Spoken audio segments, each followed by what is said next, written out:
Hi everyone, welcome back to the new KryptSec episode, and in today's video we are going to be talking about JWT Algorithm Confusion.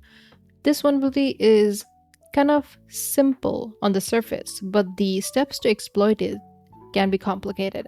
And that's why in this video we are going to be looking at each step from start to end so you understand everything, what is going on, why is going on. So by the end of this video you won't have any confusion. Okay, so before we jump into the exploitation phase, let's first understand JWT algorithm confusion bug. So as we know that the server accepts JWT tokens to verify a user.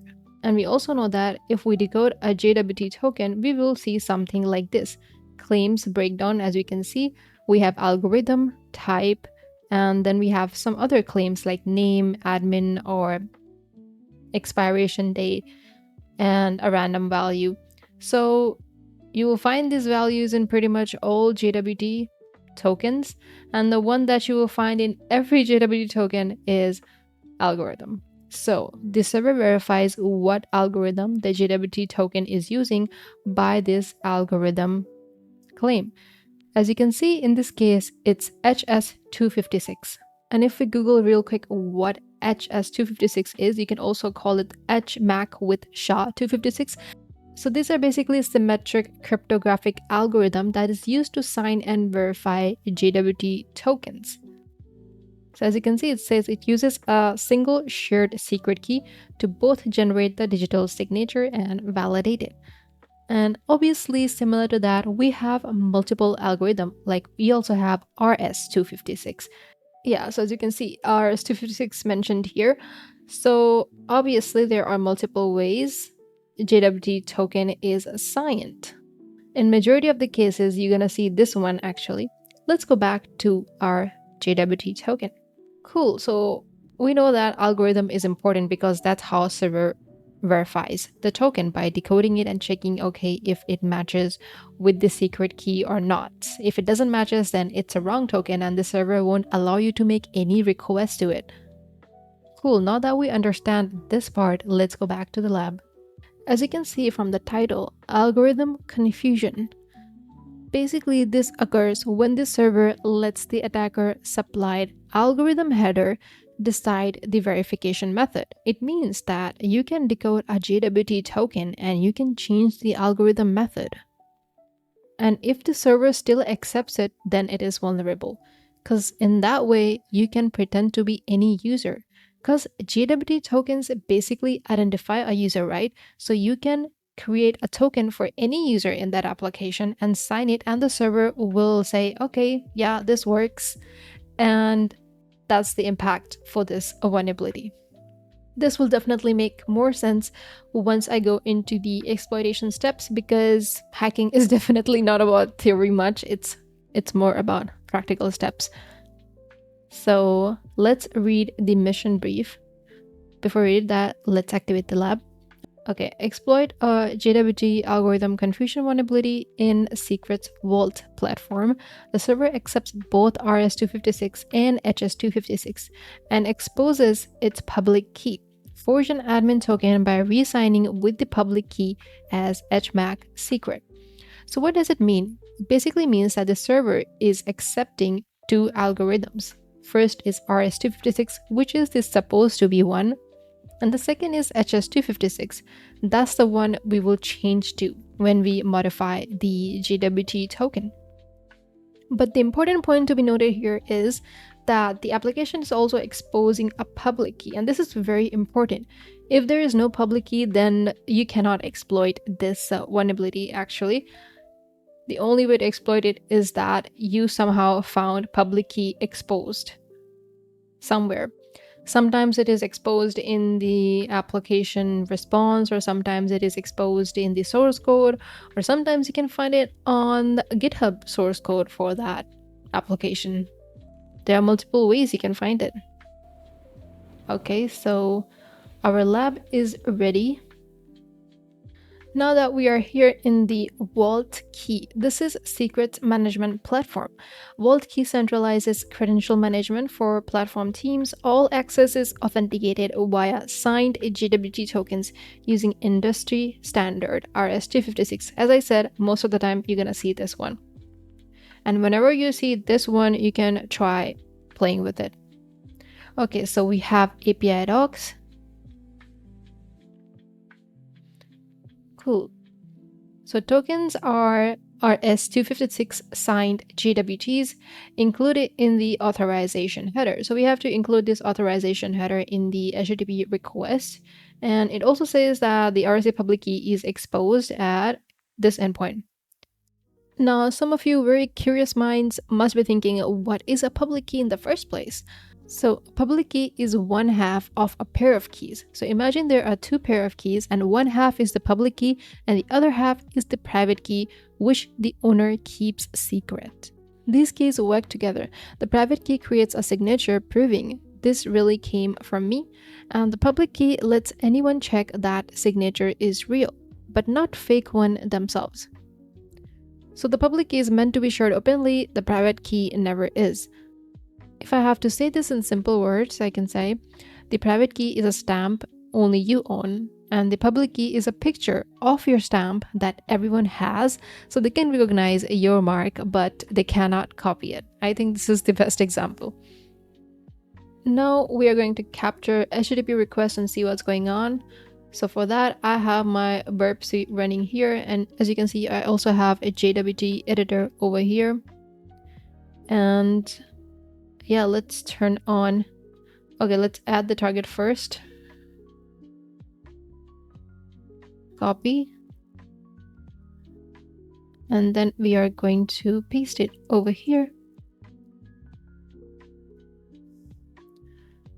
Great. Now let's intercept the request. Oops, I forgot to turn on proxy. Reload. Okay, we have the request finally, and we can send this to repeater. We can see that we have a cookie here, but we don't have any authorization header because we have to add that manually. Let's look at some auth endpoints. First we have is login. Okay, we already logged in, so let's look at another one. We have API version 1 me. Okay, let's request that endpoint and see what we get.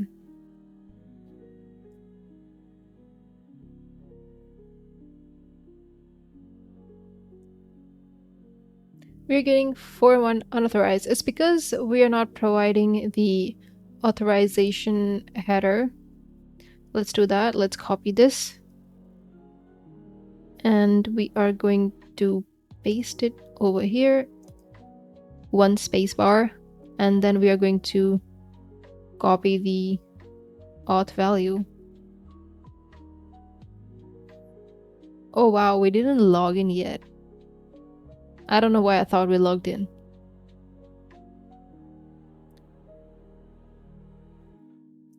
Analyst.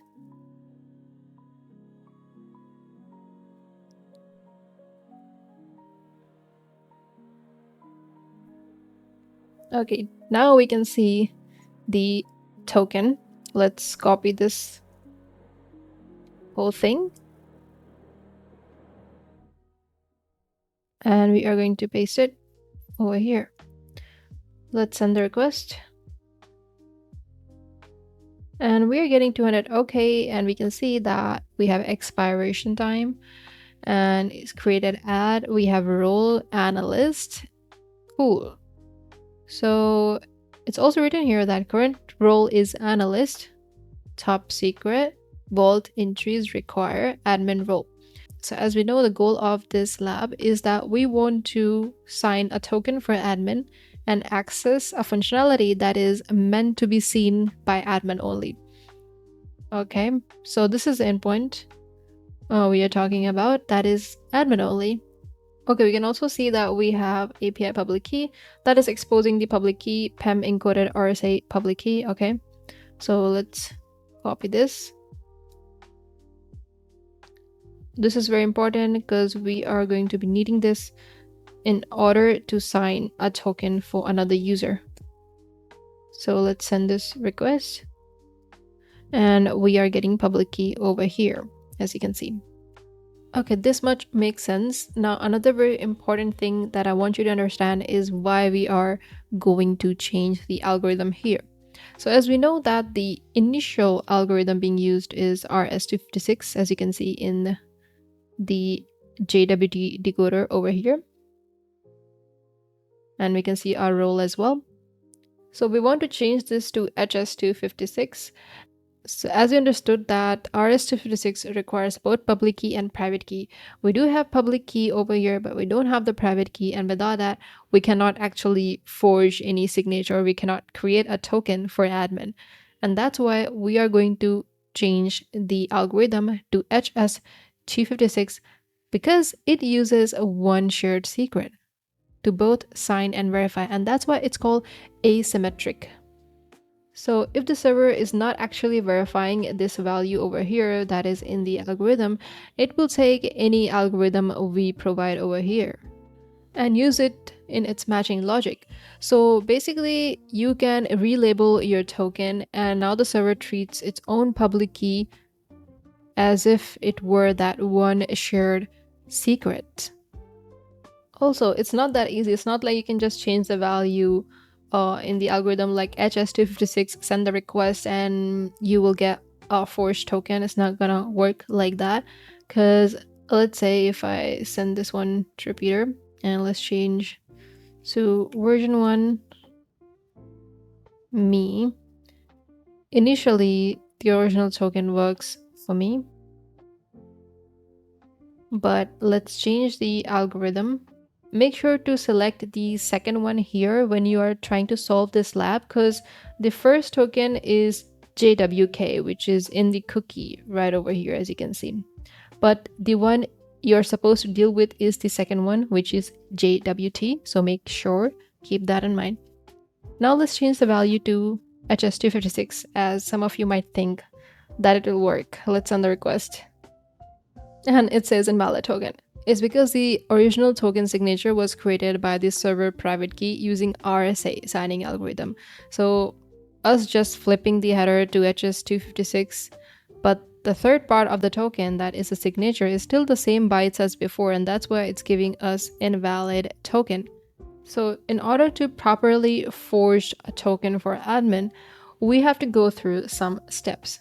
Also, for this attack, it's very important for you to install the JWT editor extension. You can just simply install it from the extensions tab or the B app store tab right over here. It's pretty easy to install. Okay, to exploit JWT confusion vulnerability here, we have to go through some steps, and we are going to use burp extension, that is JWT editor, and we are going to be using our terminal as well. There is a reason why we are doing that. I learned the hard way and I don't want to waste your time. I'll explain everything why we are going to be use that combination. So our first step is to get the server's public key, and we just want this body. Now you must be thinking, okay, we can just copy it. It's right over here, right? But that's not how it works actually. And that's why I'm going to be using curl. So we can see, where did it go? Well, yeah, copy as curled. This is such good feature, honestly, in burp, because I want to run a curl command. If I paste it here, what this command is doing, it's basically doing the same thing we did in burp. It's just sending a get request with all these cookies, and we are also going to add that we want to save the file in pubkey.pem. So the public key files are usually stored with .pem extension, keep that in mind. And everything else is just extra, to be honest. These headers, it's not really important, but burp curl command by default added it, so it's fine. Let's hit enter. Okay, now let's nano into the pubkey.pem.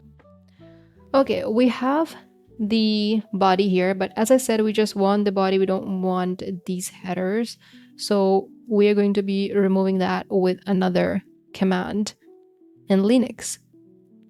So the thing is, we want to base64 encode this value, this public key value. And some of you might be thinking, okay, we can just copy it from here and go to decoder, paste it here, and then we can just simply base64 encode it, right?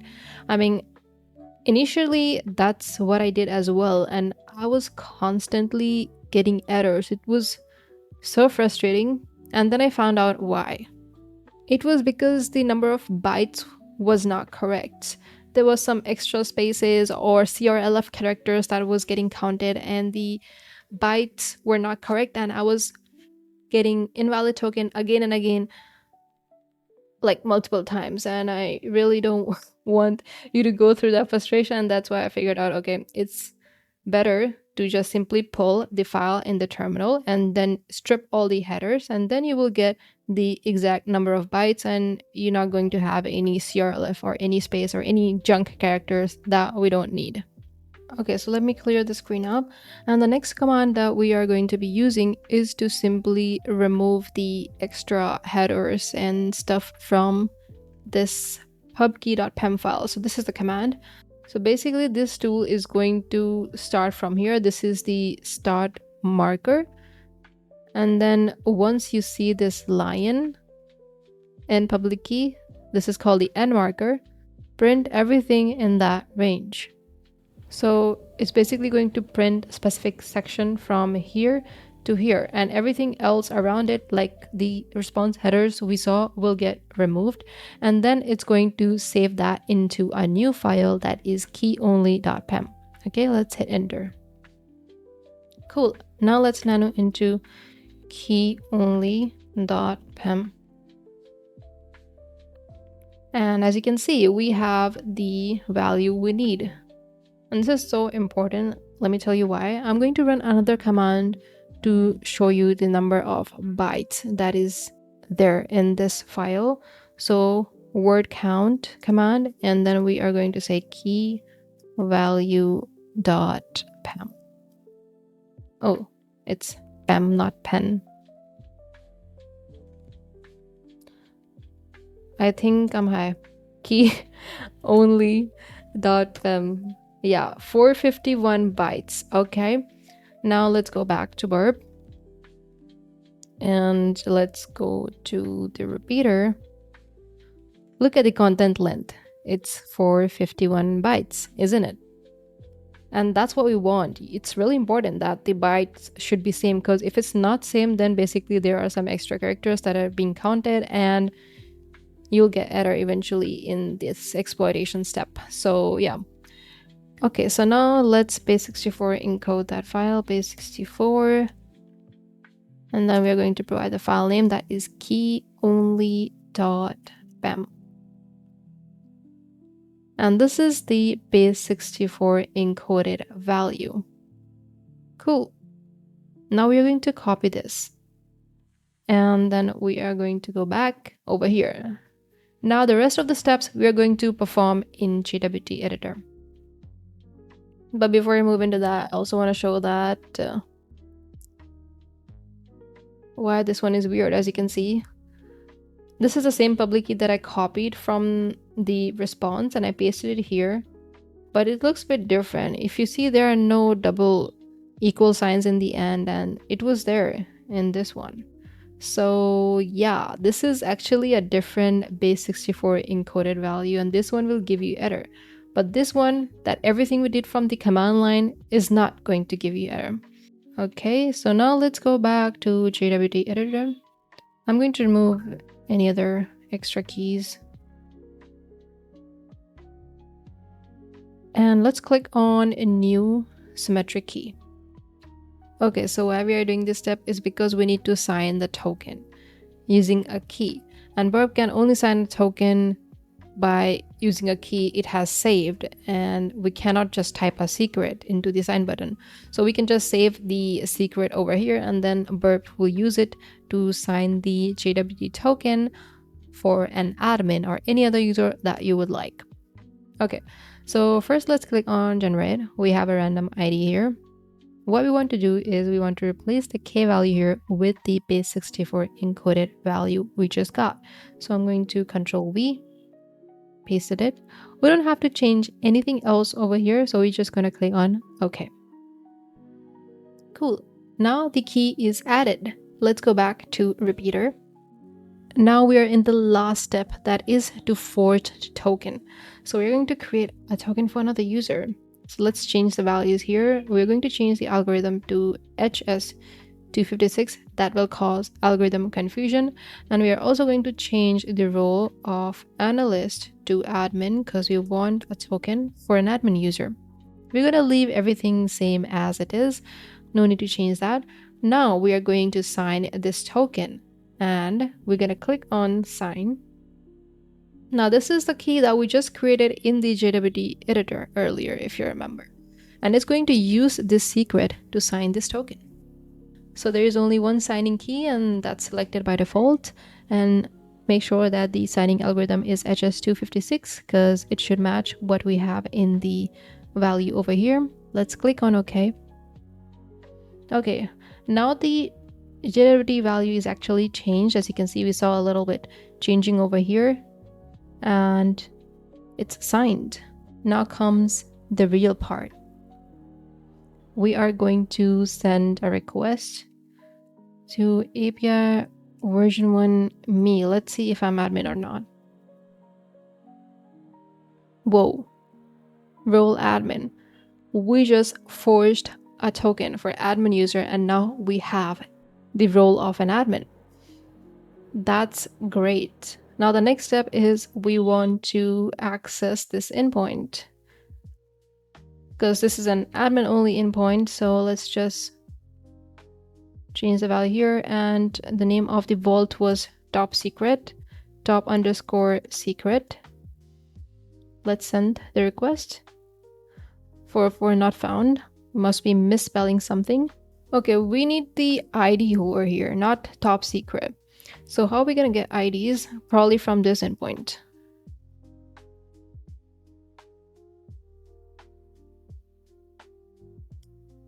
API version 1 vault. Okay. Okay, so we have 3 vaults. Stripe API key, platform flag. Okay, this one we have top secret. Didn't I just type the same one? Let's try this. Confidential. The requested URL was not found on the server. Is my token expired maybe? Let's see. It doesn't seem to be expired because if it was expired, I would get error for this request as well. Or maybe we can try ID. I mean, it was literally written ID there. Why am I trying other things but not this? Yeah, that's working, man. What is wrong with my brain? It's literally written ID here and I'm still literally trying out everything except the ID. Okay, so this is the flag and yeah, over here. Okay, so that's it for this video. It was really fun covering all this. Kind of like a roller coaster, to be honest. And yeah, thank you so much for watching. I really want to know your thoughts in the comment section. Don't forget to like and subscribe, and I'll see you in the next episode.